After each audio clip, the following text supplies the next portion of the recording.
দে মা কি খাও একা একা লুকায়া? পুরা মিষ্টি আলু মানে লাকড়ি দিয়ে রান্না করছি দুপুরে, এখন আলু ছিলে খাইতেছি। আপনিও খাইবেন নাকি? লুকায় লুকায় খাইবা? না, লুকায় লুকায় খাইতেছি না, বলে খেয়ে দেখি কেমন মিষ্টি আছে কিনা। মিষ্টি আলু যেহেতু, মিষ্টি না হলে আবার ভালো লাগে না। বিসমিল্লাহ।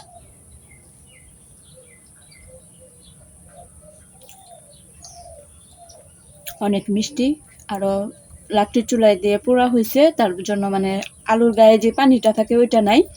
আর সিদ্ধ আলু করলে কিন্তু আলুর গায়ে পানি থাকে, ওই মিষ্টিটা লাগে না, আর খেতেও ভালো লাগে না। পুরো আলুর একটা গ্রান আছে কিন্তু, পুরা পুরা।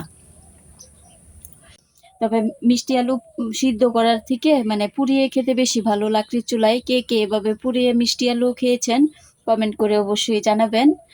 আমার মনে হয় যে অনেকেই খেয়েছেন, কিন্তু বলবেন যে পোড়া আলু বেশি খেতে মজা না সেদ্ধ আলু। আমার মতে হচ্ছে পোড়া আলু সবচেয়ে বেস্ট। তো ভিডিওটি যদি ভালো লেগে থাকে তাহলে ফলো দিয়ে রাখবেন। আল্লাহ হাফেজ।